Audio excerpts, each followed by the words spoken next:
Hello and welcome back to the Perek Project.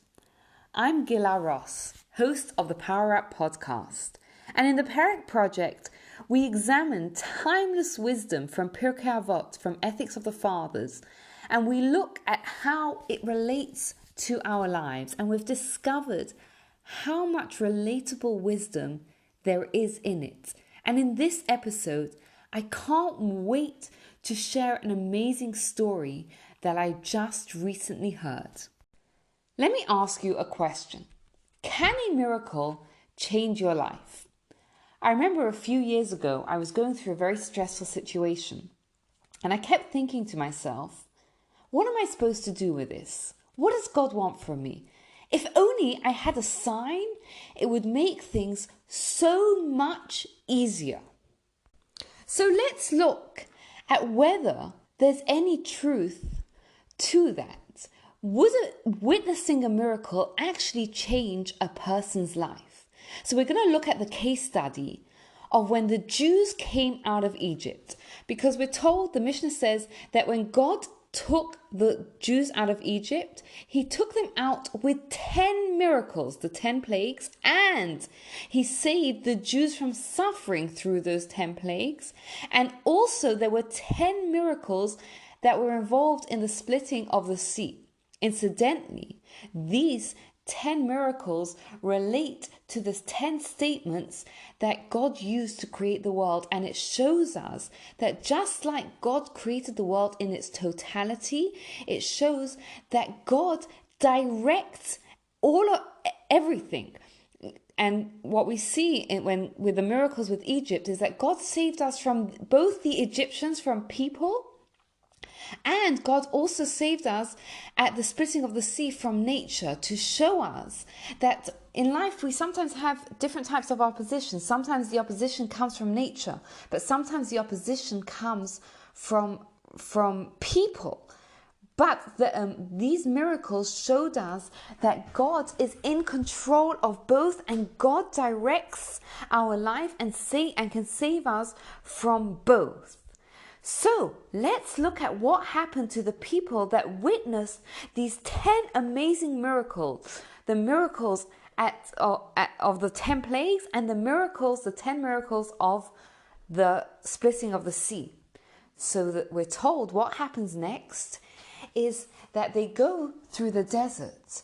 And God says that 10 times during the desert, the Jews tested God. And it uses the word test because there's a differentiation between when a person sins, a sin of passion, where they believe in God and they want to do the right thing, but the temptations overcome them. But these 10 times that the Jews sinned in the desert were not just sins of passions. They were sins that doubted and questioned and challenged God. So we see here that even if people witness a miracle, they can still come to doubt God. And I'll share with you an amazing story. A cab driver in Israel was once driving Rabbi Yechaskel Levenstein, and he told them the following story, that him and his friends, when they finished the Israeli army, they went backpacking in Africa. And one night they're in their tent, and they see that a snake had wrapped itself around their friend's neck, and they didn't know what to do, because if they scared the snake, they ran the risk that it would tighten around the neck and God forbid strangle their friend and kill him. And they didn't see any way out, so they turned around to their friend and they said to him, listen, we heard that there's a prayer, Shema, that a person should recite before they die. We think it's time for you to say that now.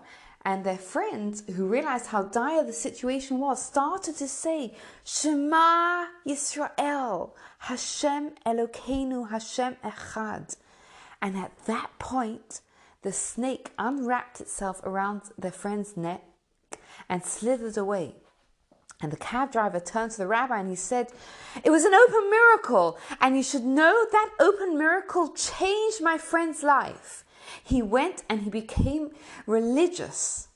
And the rabbi said to the cab driver, and what about you? And he said to him, He said to him, "You don't understand. It didn't happen to me. It happened to my friend." What we can see from here, what we see from the Jews when they went through the miracles, when they witnessed the miracles and then went on to question and challenge God, that even seeing a miracle is not enough to change our life. A miracle can only help when one is like Yisro. What did Yisro do? He heard about the miracles and he acted upon it. And he made active changes to change his life. So we see that just witnessing a miracle on its own is not enough. Nothing takes away from the need to actually do some actions and take that inspiration and make it into a reality. Thank you so much for listening. I'd love to hear your thoughts and experiences. You can get in touch with me via Instagram at Gila Ross. And if you like this podcast, please subscribe for future episodes and spread the word. Thank you again for spending your time with the Power Up podcast.